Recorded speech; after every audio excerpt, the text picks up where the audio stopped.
How's it going today, chat? How's it going today, YouTube? How you doing today, lurkers? Anywhere else you're watching this? How you doing? How's your weekend been? Yada yada yada. Boom boom boom boom boom. I don't know. It's been a while since I streamed, so a little rusty. But we're gonna jump right into this today.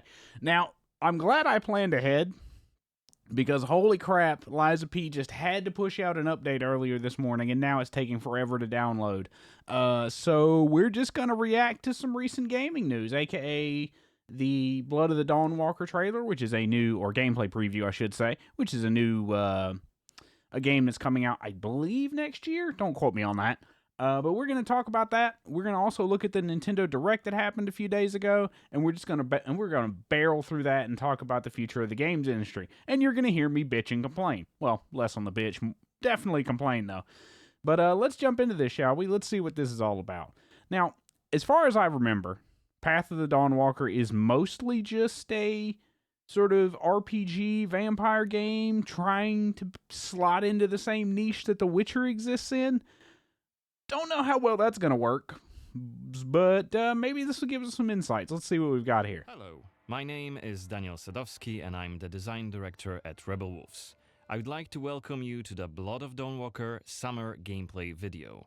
Our game is a story-driven, open-world dark fantasy RPG set in medieval Europe. The game is currently in pre-beta stage, and what we are going to show you is just a part of one of the mid-game quests. It's a really cool story involving legendary swords and a haunted almshouse, but today we'll focus on showcasing our gameplay systems. We're starting on the outskirts of Svartro, the game's largest city and the capital of Vale Sangora.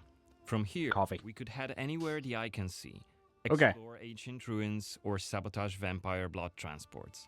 But it's not just about where or when you go. I noticed one thing. 22 days left right here in the top right corner. That tells me the main quest might be timed. Already? I don't know how I feel about that. I understand timing some quests like Kingdom Come Deliverance. Perfect example. Amazing game. Especially KCD 2. Amazing game. I have my own misgivings with that game, but we're going to skate past that rapidly on. There are some quests in there that are timed and will move on without the player's intervention. I don't know how I feel about the main quest being timed. Because maybe I'm the odd one out here, but I think most people tend to we'll just let this play. Tend to avoid the main quest for a little bit so you can explore the world and learn a little bit about it. I know I do this in Bethesda games, but maybe that's just a thing in the beta. Maybe that's a thing that'll change. I hope it does, because that's already a bit of a meh for me. First, we'll have to deal with some bandits who camped out by the main road. Traveling through Vale Sangora is never boring. The world is dense with quests, random encounters, and locations steep in lore. This will be a great opportunity to show you our combat system. Our goal was to make the combat's very Witcher-like. Okay. What the hell? We'll begin this fight by using acrid dust pocket sand to stun one of the enemies. Now, bro just pocket sanded like Dale Gribble. One of 4 directions: up, down, left, or right, in order to hit the opponent where he's unable to parry. And similarly, when defending, you have to take note of the enemy's intent and the direction of the attack. On the like KCD, okay. Not a bad idea. As long as it doesn't get completely broken by Master Strikes, because that's what happened with KCD. Master Strikes just completely unbalanced the combat. You can use one of the active abilities which allow you to take a more tactical approach to fighting. We started the fight by throwing some acrid dust. And now let's cast Burning Blood. It's a hex which boils the enemy's blood and burns their skin, dealing physical... Would you keep fighting someone if they boiled your blood in the middle of a sword fight? No, you'd run the fuck away. To finish this fight, let's use the final activation charge to cast the Artery attack, which actually decapitated the last opponent. That's a little more brutal than I was expecting. Bandits. So let's loot a few items they've left behind and open the inventory. First of all, let's replenish our health by eating something. And then take a close look at this cool-looking weapon we just picked up. Ah, it has better stats than our current weapon, so let's equip it right now. We've also leveled up, so let's use this Arcane opportunity to binding. spend the newly acquired skill Plus for point in one hexes. of Cohen's skill trees. The skills in the Blood of Dawnwalker are divided into 3 trees. One for human, one for vampire, and one shared between the two. We also have an active abilities panel. We can use it to unlock additional abilities to use during combat. Note that during the day, the health bar is not regenerating. You need to find consumables like the one we've just eaten. The hexes we've just used also consume some of Cohen's health. Be aware of that. The way our magic system works, there's always a price to pay for manipulating reality. But we can make it sting a bit less. Let's level up the Frugal Witchcraft skill, so next time we'll cast a hex, it'll consume fewer of Cohen's health points. Now that we've wrapped up the encounter with the bandits, we can be on our way to get inside the city. Right? The motion blur. I'm seeing motion blur. I don't know if that's me or not, but God, I hate motion Will blur. just wave us through. But the more damage you cause, the more suspicious and aggressive they'll become. So when you play the game yourself, you'll have to decide whether you want to challenge the vampires openly, or lay low until you're ready to strike and surprise them. It's even bigger than I remembered. And it's grander than before. They're putting in new stained glass. The Knyaz doesn't deny the old faith. Out of my face. This is the rich district of the city, Silberkreis. There's also Altenmarkt, Neustadt, and the Middens. Each of the boroughs has its own feel and character. Get your stinking ass out of here. It's just... I wonder how much of this is scripted for the demo versus will actually be in the main game. I have to wonder that, because, like, when you see these previews a lot of this doesn't end up in the final game. Cyberpunk, perfect example. A lot of what you saw in those early previews wasn't in the main game in the same form. It was much more reduced in scope and scale. So I hope they don't fall into this trap here. Also, I saw that screen tearing. Alone or with help of friendly NPCs. We could do it right now if we wanted, but it would be super challenging. Okay, so they're hinting at some, open gameplay paths throughout the story. I feel like that's probably not going to be... Like, there's going to be a lot of hand-holding or signposting, for a better lack of a better way of putting it. Check the map. I feel like the game's going to sort of shunt you in one direction, and it's probably going to be towards, like, grinding a little bit before you do that. Medic, a blacksmith. Unless you just want to go crazy and do, like, a level 1 run and try to beat the game that way, but... Most people won't play this game that way, let's be real. Very few people even play Soulsborne games that way. The shadows. This creature on the right is called an Uriash. Look around, especially at night, and you'll learn humans have lots to fear, not just the vampires. The hell, what was that in the back? Was that a Star Trek character back there? Hang on, you saw that, right? Hold on, right there. This guy right here, behind Mr. Hat Guy. You saw that, right? Looks like a Star Trek character. And here we can see guards pounding on some poor guy's doors. What is it about? Singing songs that mocked him and the faith. Who told you this nonsense? Was it Livia? It's just one of many different community scenes we're implementing in the game. Watch them closely when you play, as they might point you to new quests and hidden treasures, or signal changes in the game's world. Once again, I humbly beg of thee. I humbly... Ouch! I don't want to say it, Mum. It's a prayer. It's what we have to say. Go on. I humbly beg of thee, protect Oh God, thou hast sent forth. Okay, we are at the cathedral gates. Again, since Cohen isn't yet A wanted... whole lot of red on that stained glass, I'm noticing. Time, we can simply walk Let's inside. see, how much more is left? Oh, we're about halfway through. Okay.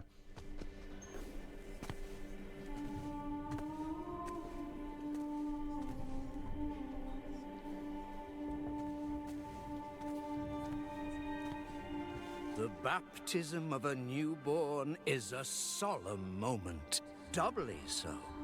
You saw that on the stained glass behind us, right? That clearly... A new life joins Yeah. our flock, bringing So this religion's faced on some freaky shit. Is that a human? Natus ex sanguine. Oh yeah, baptize them with blood. That's normal. Oh god. Sanguine et in sanguine morietur. Ego te baptizo in nomine Dei. Amen.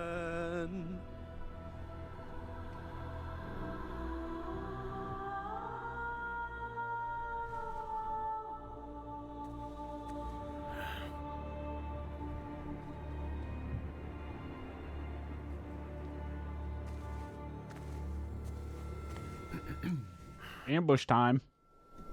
Surprised he didn't try to stab us. Don't I know you from somewhere, young man? Laslia, maybe? No, Baldy, that's not right. Sorry, but you must be mistaken. Am I? Time dialogue choices, as expected in these kind of games. My I'm just curious how much impact those will actually have on the story path. Come with me. I'll take. Because even in The Witcher, they were like, the alternate choices were sort of contained to the quest line. I have no need for Like, they had some impact outside of that with, like, Geralt's reputation and things, but Clear. I'm curious how much of this will actually have an impact outside of this conversation is what I'm getting at. busy man, Father. So while I appreciate the offer, I feel that... So if this game manages to actually, like, make itself feel like a living world, like they're clearly going for with the NPCs and the radiant dialogue type stuff, that'll be cool. But please remember that in order to be saved, we all need to repent. Myself included. I hope we can speak again soon. Good day to you, Cohen.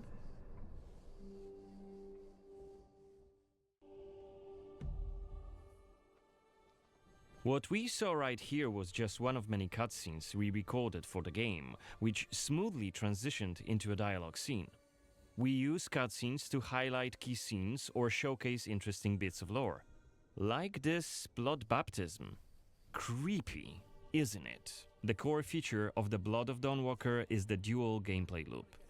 Remember, Cohen may be a human during the day, but he turns into a vampire at night, and has a different set of skills at his disposal. And this is just one variable that affects our quests.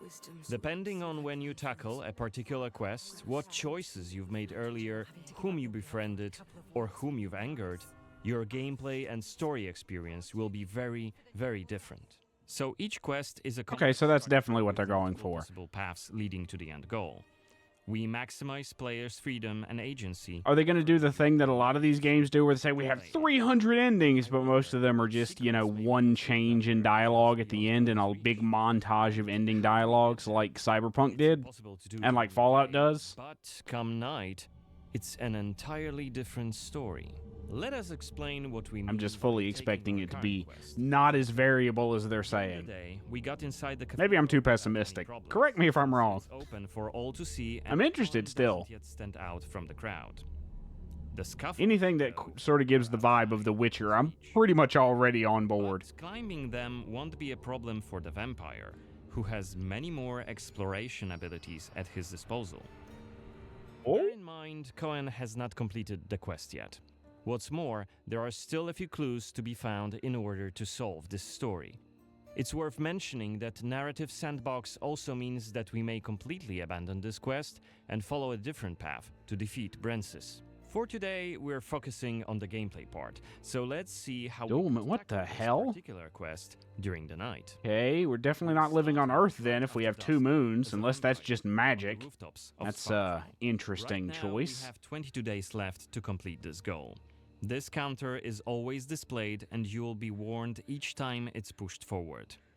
So you have to be aware of the time, and it's more of a resource you'll be spending than a racing clock. No, it still is a racing clock. If it's counting down to me failing the quest, it's still a racing clock. You're trying to obfuscate that fact, but it's still limiting the amount of exploration the player can do outside of the main quest. Now, if they're smart about this, each step will be timed rather than total progress. So you won't have, 22 days to complete the whole quest line. You'll have 22 days to complete the next step. I hope that's the way they do it. This ability highlights objects of interest and loot. And there is something right here. This time, it's just some items to grab, but on other occasions, who knows, you might come across a hidden quest. Looks like our health is quite low. This is because, as a vampire, your health bar also represents your hunger level, and you start each night thirsting for blood. Remember, you have to quench this appetite in order to make full use of your vampire abilities, and rein in your monstrous nature around NPCs. Otherwise, you may end up draining someone important, which may lead to unpredictable consequences. So you can kill quest-related NPCs. Got it. Maybe on someone who is standing all alone. I can just foresee that pissing some people off. Like, they'll accidentally kill a quest-important NPC and just not realize it and quit the game. I can guarantee you that'll happen. Unless you lose control due to hunger, you get to decide how much blood to drink. You can drain just a bit and knock your victim unconscious, or go all the way and kill them. And if you're adamant you don't want to hurt innocent humans, you can drink from animals and some other creatures. Okay, so you can do a technically pacifist run. Very technically. Mainly, we are at the cathedral, but it seems to be closed. So there is some variability. That's nice to have. I wonder how that affects the story, though. Hopefully, if you do that, there aren't, like, serious gameplay disadvantages, because when you do that, and you say, oh, you can drain from animals, but you don't get access to all your abilities, no one's going to drink from animals. Like, then the system's utterly pointless, and everyone's just going to take the same path. Skyrim and the Stealth Archer thing being the most obvious example of when you railroad a player, most people will follow the railroad track. So I hope they don't make that mistake of intentionally gimping the pacifist play style. This will allow us to explore every nook and cranny of the cathedral. Okay, so we got Witcher and Assassin's Creed. It'll be interesting to see how much stealth is actually layered into the necessity of gameplay. Because, I mean, it would make sense that you would be like a character who sneaks around as a vampire rather than is openly just murdering people left and right as a vampire. Where's Xanthi? What the hell is she doing here? What is she doing? Is that a ritual for the blood gods?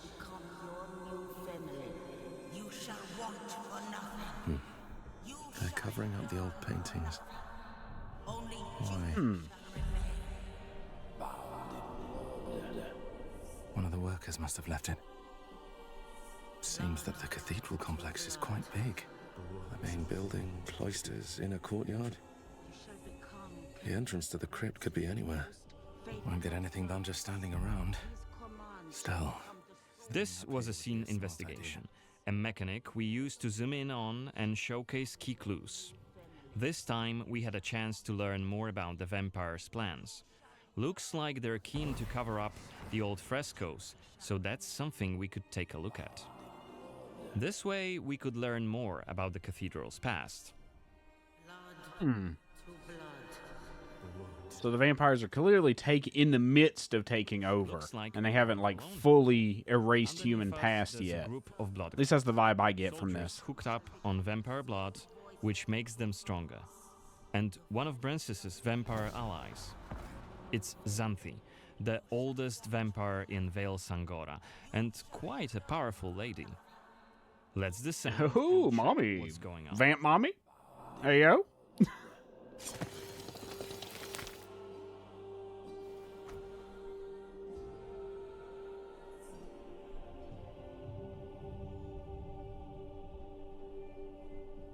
Don't think I don't see you skulking in the shadows. No, you can't see me. Can't see nothing. You're interfering with my task. Who are you? It doesn't matter. Very well. I don't have time for interruptions. Let us dispose of him. Quickly!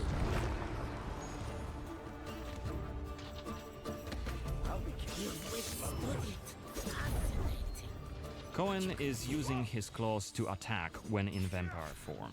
Blood guards are dual-wielding opponents. Their attacks are pretty strong. Of course, even when fighting... You guys kind of get his ass combat kicked. is still directional. Don't worry, Cohen can still use his sword as a vampire.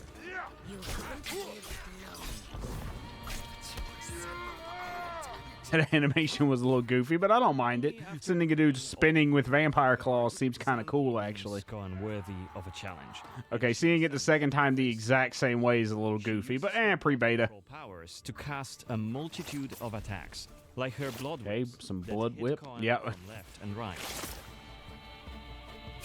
Xanthi is protected by a powerful vampire ability. Once her stamina runs out, Cohen will have an opportunity to strike and deal some damage. But be careful, Xanthi is quick to counterattack, and she will also try to restore her blood. Meanwhile, look at the indicator just below her health and stamina. It's a timer for the boiling blood skill that you've seen in the CGI trailer. So, if we don't hurry, the timer goes down to 0, and Cohen will eventually explode. And we're dead. Remember, we were only mid-game here, and Xanthi is one of the game's most punishing enemies. Don't know how I feel about that. Here and right now is very much possible, but it would be hellishly difficult. A fun challenge for hardcore players.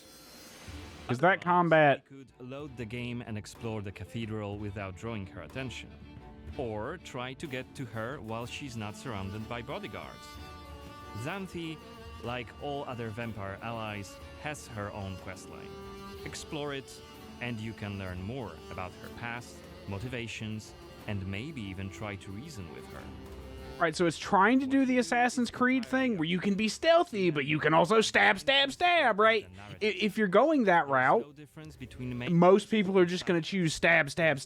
And it feels like that combat, even though they didn't show it, I just get a sense here that the way they're explaining this is come back later or the game's going to kick your ass, right? And it kind of gives you this impression that the game cares more about gear and levels than it does, like, balancing the combat. Because that timer on that encounter is just a damage gauge, right?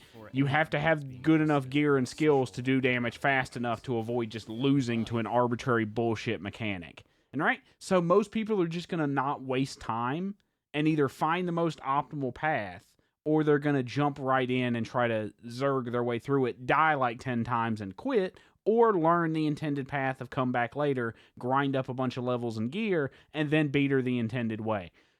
The issue I see happening is that when you balance a game rather than making the combat balance, like you can beat a Dark Souls boss at level 1. It'll be difficult, but it's still possible.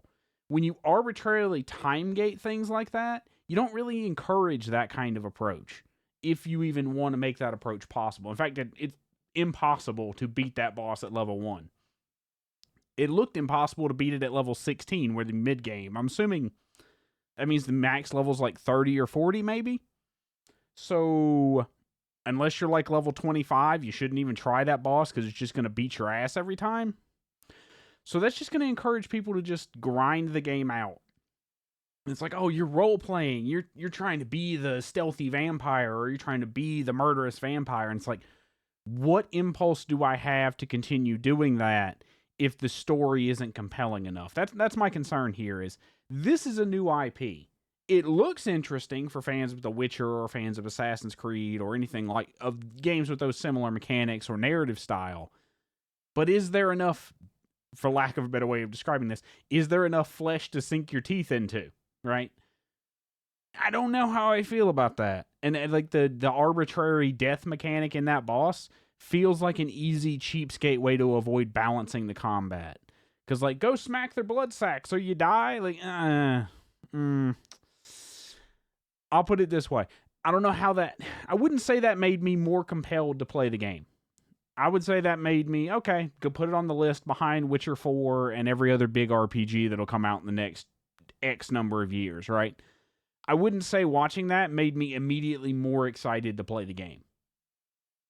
Unfortunate, because I like the like stories around vampires and the undead and all that stuff. I like if dealing with like necromancers. Like necromancers and vampires are some of my favorite sort of antagonistic designs in fiction.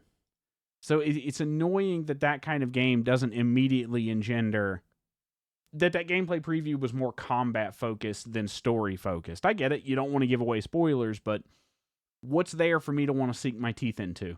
Not that much. I'll still probably play it, but it's not at the top of the list all of a sudden. All right, now let's see how far.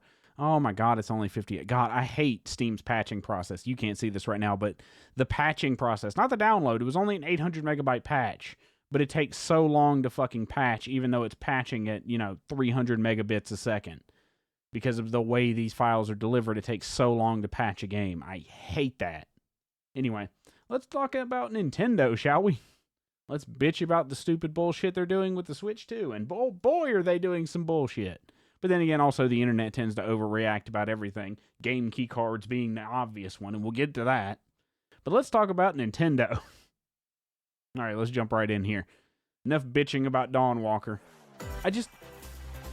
It's hard to be excited about a game when a game doesn't give you something to be excited about, I guess is my summation of that preview.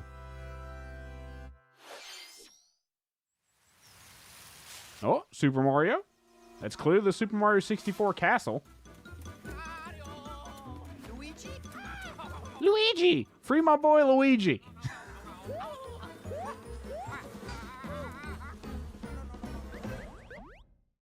Bye, Luigi! Luigi!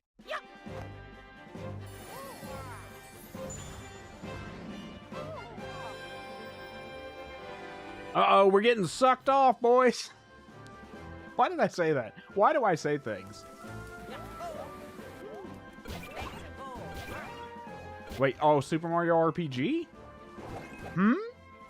Hello?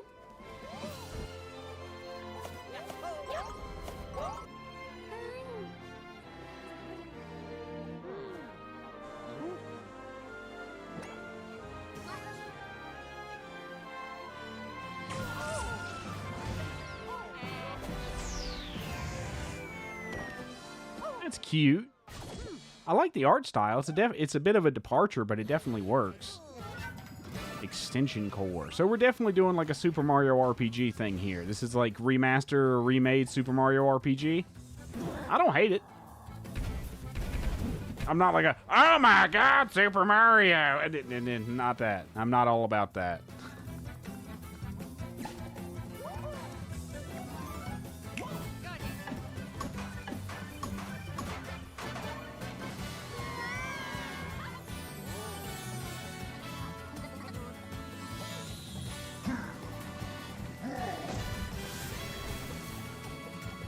Hold on, go back to Bowser. I want to see more Bowser. Hello, Ayo. I was gonna say something, but I'm gonna reserve what my brain just came up with. This ain't a chibi doki stream. Mario and Luigi Brothership. That's soon. Wait, what? November 7th. Oh, what? I'm looking at the wrong one. I just know. God damn it! I just noticed I'm looking at last year's Nintendo Direct. Hang on. God damn it. My stupid ass. Oh my God, I'm so stupid. I didn't even notice. This is what I wanted. I think I grabbed the wrong link. Let's check right here and let's make sure I have the right one. I feel so stupid. I was like, I didn't even notice. Let's see. Let's go videos, live. Yeah, that's the one we wanted. The one from 4 days ago. I don't know. I completely neglected to notice the 4 on the end of that. All right. I was like, wait a minute. Why does this look familiar? Oh my God, that's embarrassing. Looks so dark and deep. Can't believe I did that.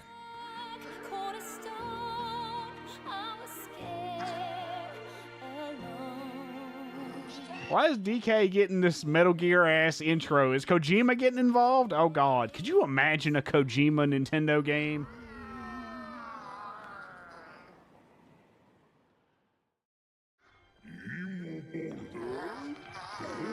I love when games do like dumb voices like that.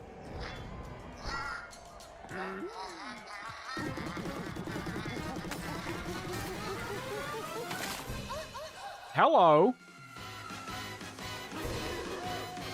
A woman? Oh my God. Golden Bananas, the discovery of the century, made right here on Ingot Isle. This is excellent news for #1 banana fan, Donkey Kong. However, #1 banana fan. Oh my God, he's gonna come. He's gonna Donkey Kong come his pants. What is wrong with me? As his adventure begins, DK teams up with Odd Rock, but what the fuck is wrong with me? it's actually a talented young singer named Pauline. Now, Donkey Kong just wants bananas.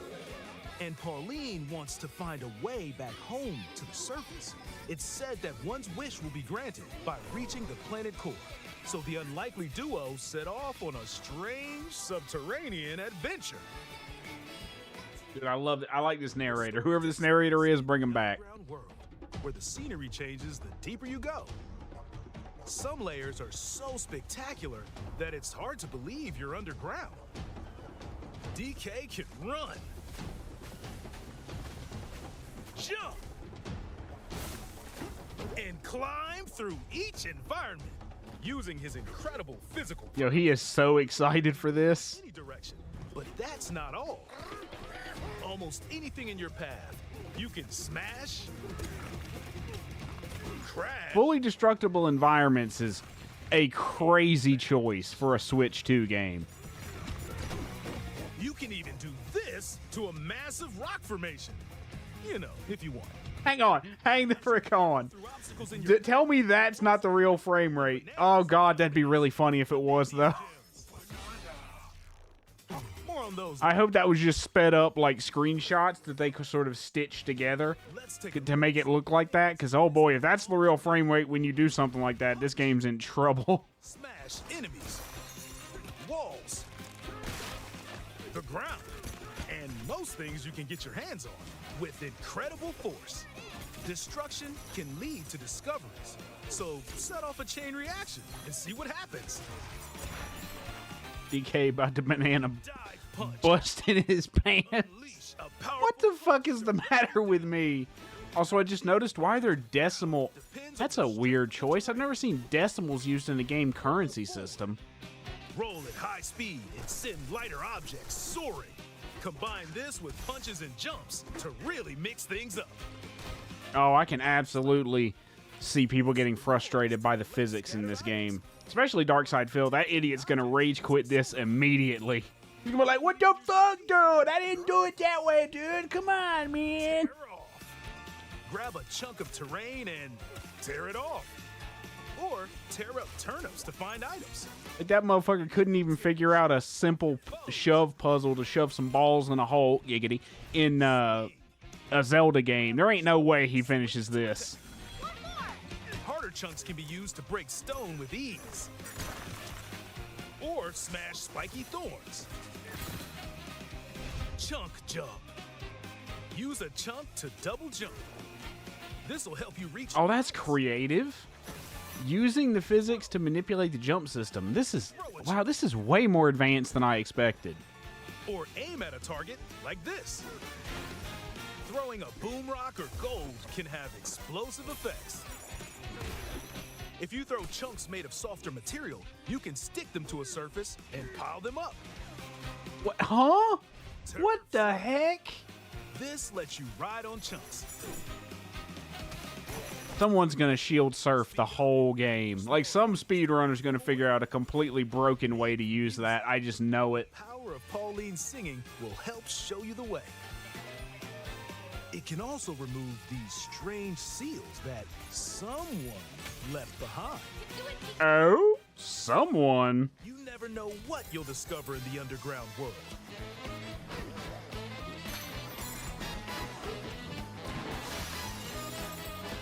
Guys, who wants to bet the someone is Bowser?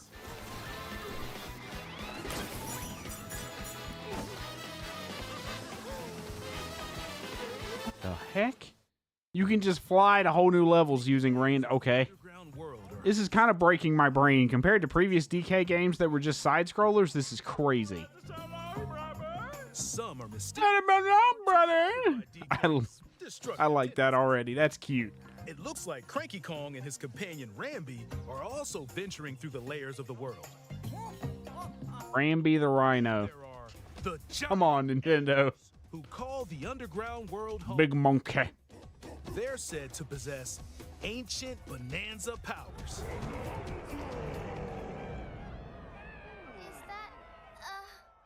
DK's suit. I love DK's design in this. He looks so cute. Can do something special. She can make. Oh, he's going super DK. Oh, God, he went super DK. Kong Bananza. Incredible destructive power, even hard to. He's going full Azaru. What the hell? Plow through the world and smash as much as possible with the. Somebody call Goku. We got a big ape to kill. Plus, DK Who do you think would win in a fight, DK or Goku? I'm calling Goku, I'm gonna be honest. He can even breeze over water or crumbling pathways. That's the swift Zebra Bananza. Oh yeah, he can also turn into an ostrich. A flying ostrich. Spread your wings. Ostriches don't fly. What? You can use. Maybe I'm wrong about that, but the ostriches don't have any ability other than very short-term flight, right? To send enemies scattering. That's right, it's Ostrich Bananza. Bananza transformation. I'm surprised they didn't say Eggnanza there or something weird. You can transform again by collecting gold to build up your Bananergy. Banana. Oh my God. Fucking Bananergy. Oh.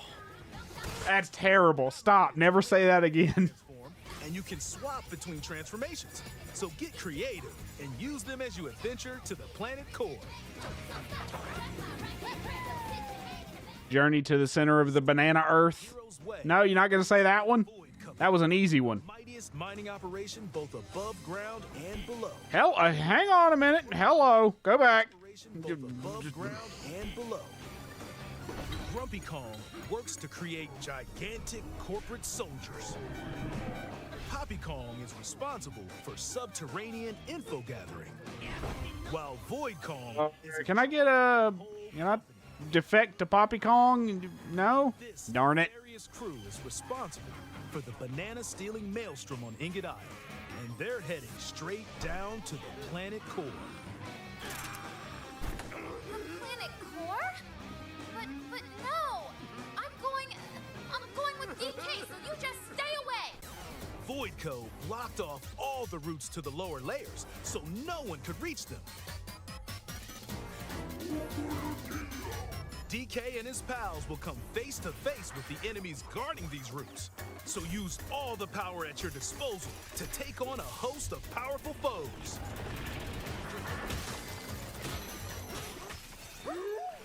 Remember how I mentioned Dark Side Phil? He's definitely going to call this the Dark Souls of Donkey Kong games. He did it with Kirby. Motherfucker rage quit a Kirby game. He's definitely going to rage quit this.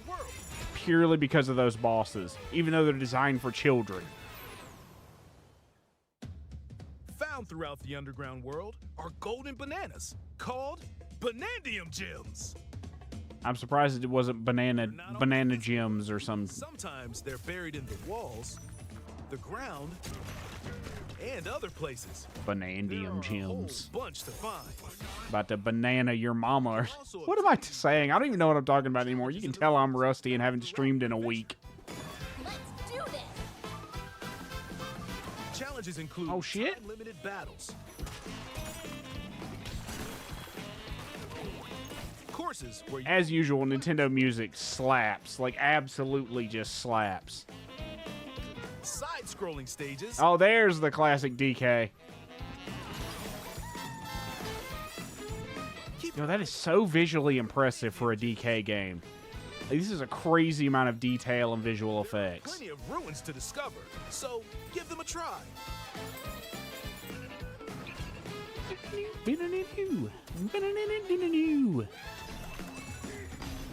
Yeah, I'm on board. I'll be honest, I'm on board. Not going to make me buy a Switch 2, but if I ever did decide to buy a Switch 2, yeah, this one's on the list. Wrecked by Kong Bananza. Oh, banana. As you collect Oh, you bananaing me crazy. skill points. These can be used I'm to just increase shooting stats such as absolute nonsense into the void with this one, boys. your punches. Power up Donkey Kong to match your playstyle. For example, if you strengthen your sonar, you'll be able to detect treasure from further away, which could lead to new discoveries. Banandium! Skill points to learn new skills.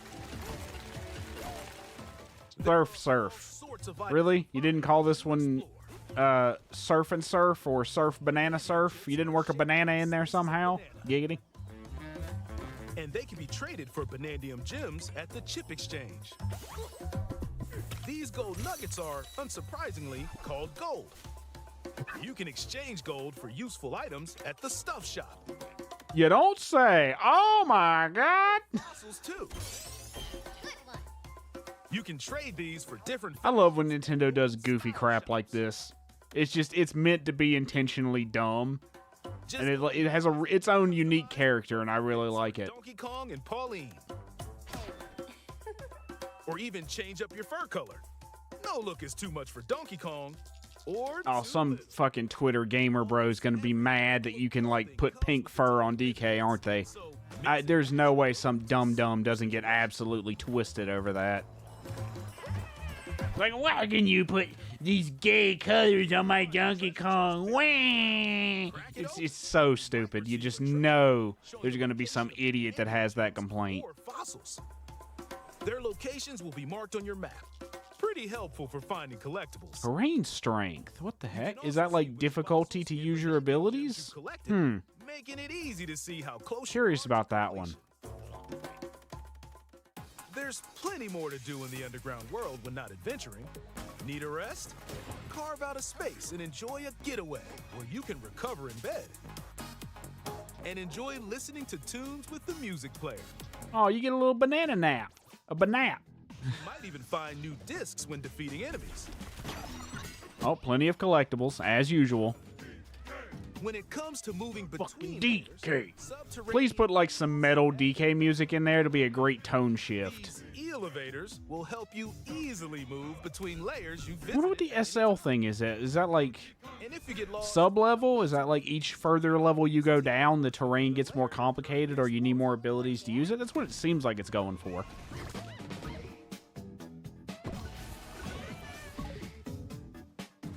in photo mode, you can freely change the in-game camera angle and adjust other settings to snap pics. That's cute. Get a photo like this or that. Unleash your inner shutterbug and create your own captivating scenes. By sharing a Joy-Con 2 controller or using a second set, you and a pal can control Donkey Kong and Pauline separately to buddy up in local co-op play.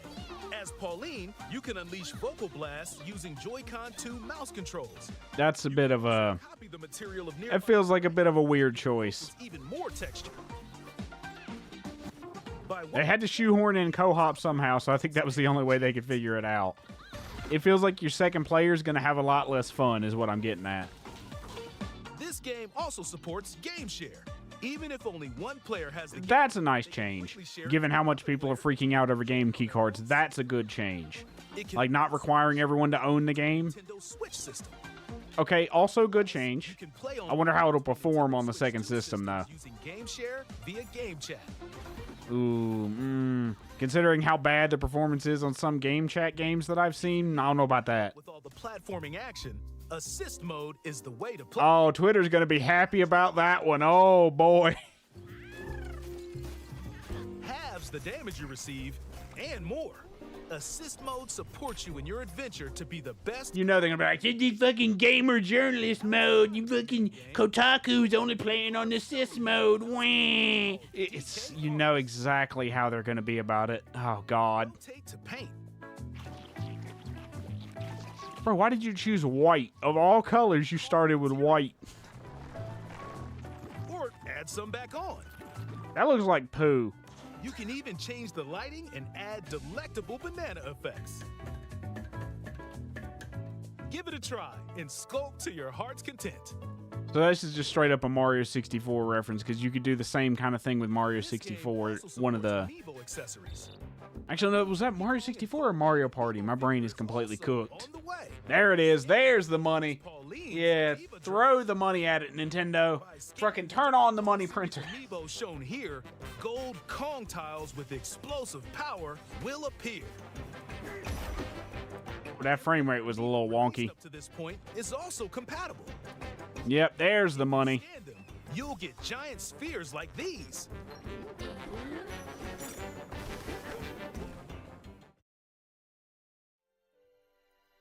Look at us, DK. Aww. I love to sing more than anything. I have this dream. Damn, look at that. Good Lord, DK packing a fucking wagon back there. Holy. More than a dream. What's the matter with me?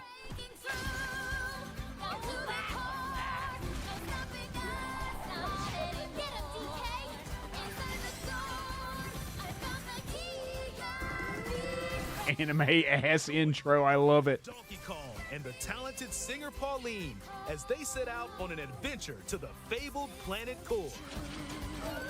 Okay, Nintendo kind of cooking with this one. I'm not gonna lie. My own special power?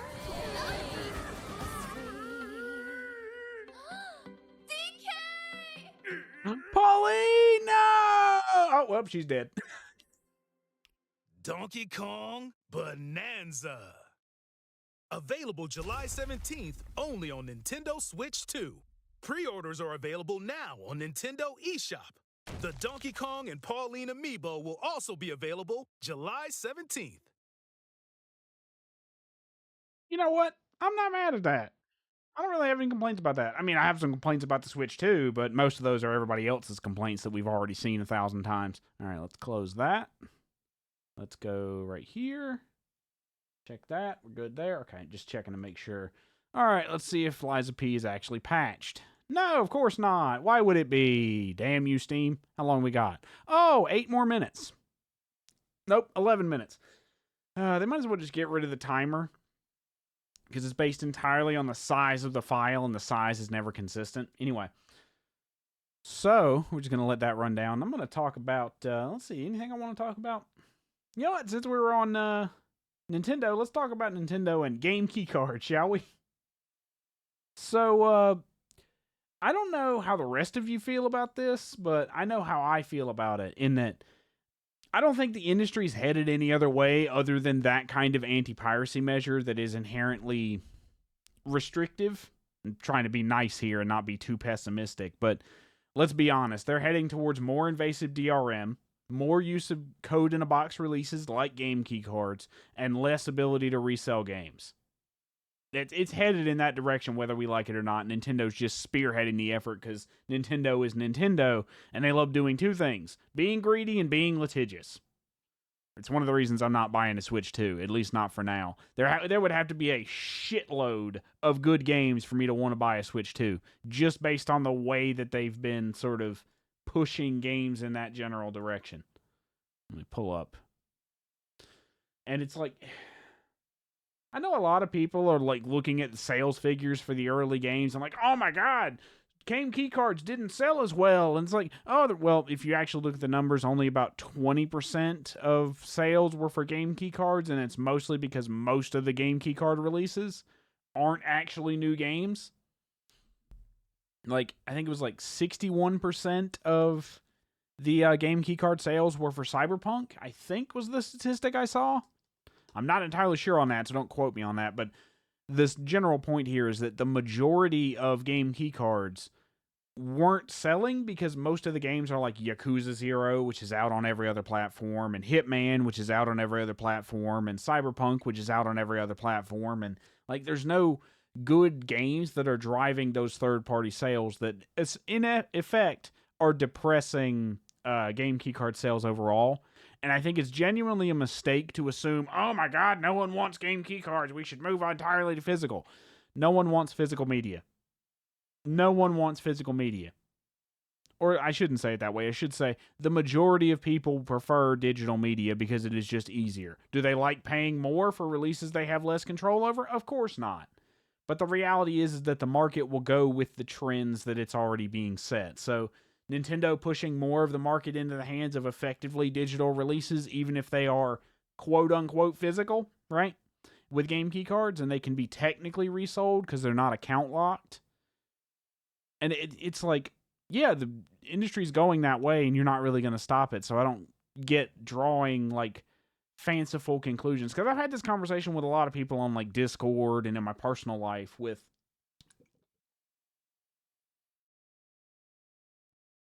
people who are drawing like inordinate conclusions of, oh, game key cards are dead on or a flop on release. No, it's just that there aren't any games driving those sales. Wait until 6 months from now when there are big releases that are also game key cards, and you can draw a more accurate conclusion about market demand or market rejection of game key cards. I've had to explain that to so many people, and they just don't fucking listen. All right? I hate that. Because you can't have a conversation in modern gaming without people getting really tilted and really sticking to their original point and being like, no, you're wrong, fuck you. It's such an annoyance to have to overcome that every single time when people just want to be angry at a specific company and they just make they aren't fanboys. They are, for lack of a better way of putting this, hate boys. Like, they just want to hate on this specific company, and you will never push them off that hill. That is a hill they are committed to dying on, and no matter how many times you shell it with an alternate opinion, they're just not going to move. Right? And I think it's a real indicator of how poor the quality is of, like, for lack of a better word, the logic of your average consumer, I guess, in that a bunch of people just don't care. Let me see. What's another thing I wanted to talk about? It's so difficult to care about modern consumers, I guess is the point I want to make. In the sense that if you're going to stick to this hate obsession with a company, why am I going to engage with you? Why would I engage with someone whose entire MO when it comes to gaming is hating on this one thing, or hating on this one company, or hating on this one idea? Like, you're clearly set in stone in your ways, and I'm not going to chip away at the hardened exterior of your dumbassery to have any sort of alternate opinion.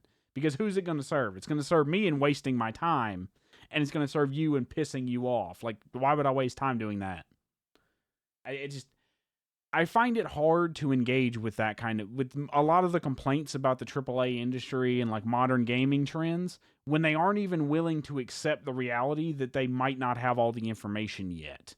And I think game key cards are a perfect encapsulation of that, where people are just so committed to the idea of wanting game key cards to be this big, terrible thing that's happening when they aren't even willing to look at the actual statistics. They just want to argue a point, and they find one tidbit of information that reinforces that point and just fucking run with it. Right? I was going to make another point. I just lost my train of thought. Shit.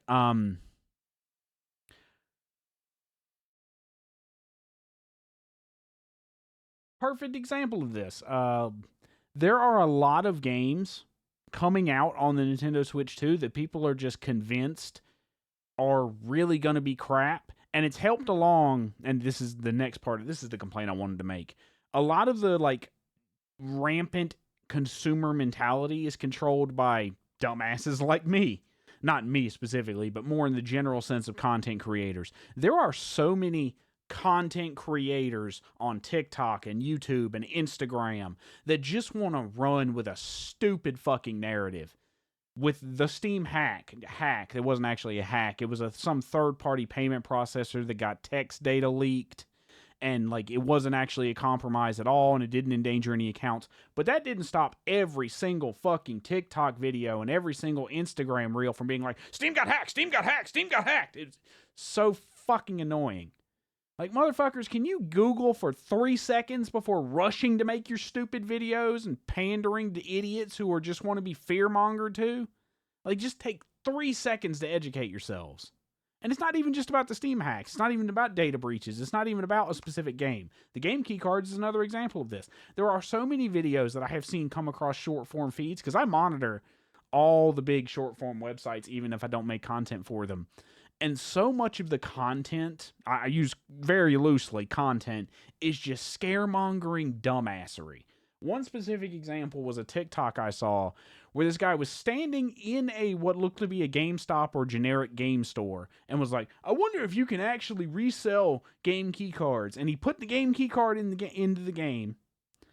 his console, downloaded it on screen, and was like, I don't know if this impacts the resale value. It clearly worked. It wouldn't impact the resale value unless Nintendo decides to delist the game. Right? And it's the same problem with digital releases. I don't know why you're making this a bigger issue than it has to be. Like, why are you trying to scaremonger? Oh my God, they might delist digital games, which sucks. It really does. It really sucks for consumers. Which is why the actual response here isn't scaremongering about game key cards or data breaches or whatever. It's putting pressure on the companies, not the publishers, companies like Nintendo who actually control these decisions, to give better digital access rights to consumers. The permanency of digital access rights should be the goal here. You shouldn't have companies like Ubisoft who can just decide to delist their games and they're no longer playable. A bunch of games that are on Steam right now are completely unplayable and still for sale purely because the company behind them decided to delist them from the Steam marketplace. Or delist them from their proprietary bullshit launcher. Ubisoft is really infamous for this, where they will just they will launch a game on their own proprietary launcher, and then it doesn't go anywhere because no one wants to use their shitty launcher when they already have 6 other ones to deal with. And then they just unlist it and leave it for sale, hoping people will throw money at them and then realize, afterwards, the game doesn't work and I can't get a refund because fuck me, I guess.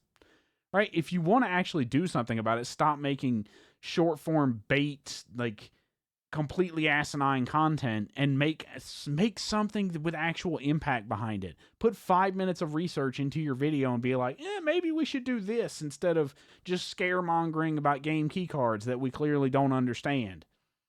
I have such a misgiving about short form content creators and their like propensity for saying the stupidest goddamn shit. It's really not helped by when you have certain streamers who give up to the same mentality and they just clip farm constantly, and they are just so eager to go run with whatever the popular thing is that they do zero verification of what they're saying and don't even think about the impacts of what they're saying to their tens of thousands of fans. I think that's the worst part about being a content creator, is having the ability to do something and then being utterly irresponsible with it. And I'm just yapping to wait while Liza P fucking downloads because we still got 3 minutes on the patching process. Steam, you want to know what my biggest complaint about Steam is? It's how slow the patching process is.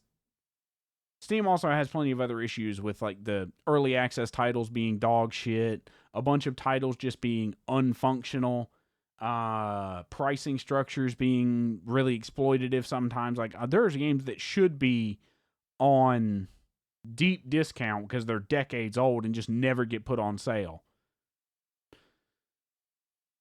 Like I have so many issues with Steam that aren't apparently obvious unless you've used Steam for a long time. Go click on the new releases queue on Steam. In fact, hold on. Let's do that real quick. Whoops. Didn't mean to minimize OBS. Almost accidentally closed OBS. Let's see. Properties. Let's do this. I'm just curious. Steam Web Helper. There we go. Let's do this real quick.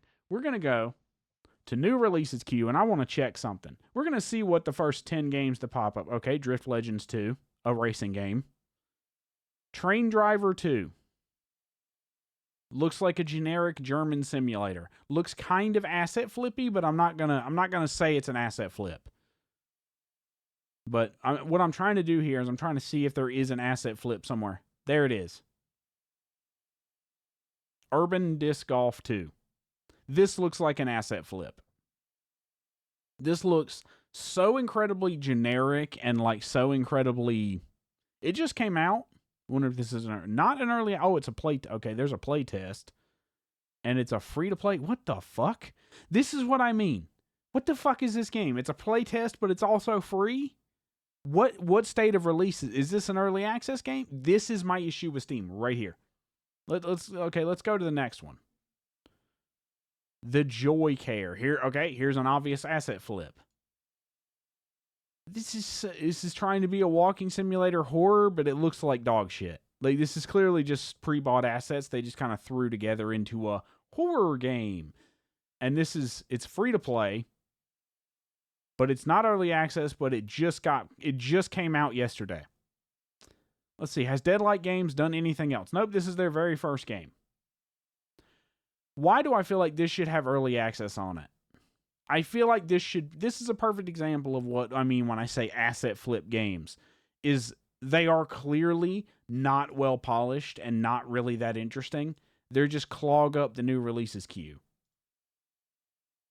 Nitro Battle Racing.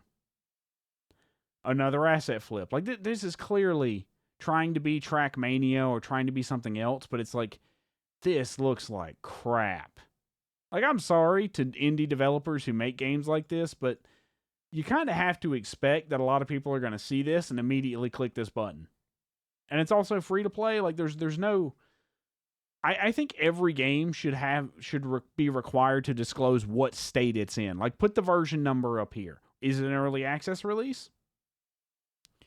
Has it been actively developed in the 2 days that it's out, or is it in a finished state? I think Steam should genuinely make a marker of, is this a finished, fully released game? Honestly, if I was Valve, what I would be doing is drafting a moderation team for these games, because there are so many games that just never get finished. Here's a perfect example of some absolute dog shit. What is this trailer? Oh, this is just some joke game. Yeah, this is just some joke nonsense that someone threw up. I'm surprised they're not charging for this. But this looks like absolute crap. What is this supposed to be? This is just some joke game that some guy threw up and he thinks people are going to play it because it's a funny haha. It's clearly humor that he finds funny, but I can't for the life of me figure out what this game is supposed to be. Is this a walking simulator? Is this a joke game? It doesn't have any qualifiers. There's nothing here that would make me compelled to play this game. This is what I mean when I say there's so much dog shit on Steam. And it's like, why is this even on Steam? Why is there no quality control on Steam? Why is this shit allowed on your platform? Another example. This is definitely an asset flip. Like, what are these meters? Okay, it's a biking game, but these bikes are literally floating. Cycling arcade race simulator early access game. This is like 90% of the stuff that gets shoveled onto Steam. Is early access games, that crap joke game we just saw, and games that you can't tell what state of being finished they're in. This is 90% of the new releases on Steam. Another early access game. I'm in the habit of ignoring every early access game unless it is genuinely good enough for me to wishlist it. And I have yet to find more than... I don't think there's been a double-digit number of games that have popped up on this new releases queue that I have put on my wish list. And you're going to see in a second, all aboard the Twilight Train. This also feels like an asset flip. And for those who don't know, an asset flip is what happens when a developer, I use that term very loosely, will take a bunch of pre-bought assets from like the Unity store, throw them in a Unity level, and call it a game. No concept for how it's designed, no concept for usability. This is a perfect example. What is this fucking UI? Why is press J to open the journal down here? Why not downsize that? Why is the dialog box this large? And why is there a continue button? This is a perfect example of what an asset flip looks like. It's clearly someone who doesn't care about usability, and they're just throwing things at the wall, hoping that they make sense. So ignore that. I'm glad they're not charging for this dog crap, because this stuff looks like... Okay, what? Psychological horror game locked in a corporate contract. You must decide who lives and who dies based only on details that can be written down about them. Okay, goodbye. Now I want you to notice something. When I go here, let's go... Can I start another queue? Hold on, let me go... Discovery queue. Nah, I can't. So Peak is a good game. This is a really good co-op game. The Discovery queue is a lot better than the new releases queue. But if I could go... Can I go back? Nah, we can't. But I have thousands of games that I've ignored. I think it's over 8,000 at this point because I used to make a regular habit of going through this queue and just looking for games to play. I'll add this to the wish list because I might buy this to play with some friends. I'm not playing Dune Awakening. Let's see. Is fucking... Okay, we're patched. We're going into Liza P. But this is my problem with Steam. Next in queue because fuck Stellar Blade. Rematch. I already ignored that. I know I did. I don't know why it got unignored.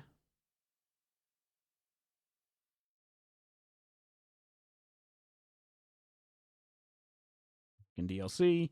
I just want to show... I'm curious what else we're going to see. Like, we're seeing actually finished games. Vellum, which looks like a Magic soccer game. It looks like it's trying to be... I don't know what this game is trying to be. Is this trying... It's a roguelike. Never mind. It's a roguelike that has, like, weird sort of... Almost like a sports game. It's so weird. Like, maybe the style of the attacks is throwing me. Okay, it's just a straight combat. We're just going to stay on the ignore list. Tempest Rising. Goodbye. RTS. Goodbye. Lost in Random, The Eternal Die. Oh, yeah, I've seen this game. We'll skip that for now. You can see right here. 4,000 titles viewed. 8,400 marked as ignore. That right there should tell you just... And I only have 40 titles on my wish list. That right there should tell you just how much crap there is on Steam. It is wild. And also, yeah, I'm feeling time for Liza P. All right, let's jump into Liza P. Enough spending an hour bitching.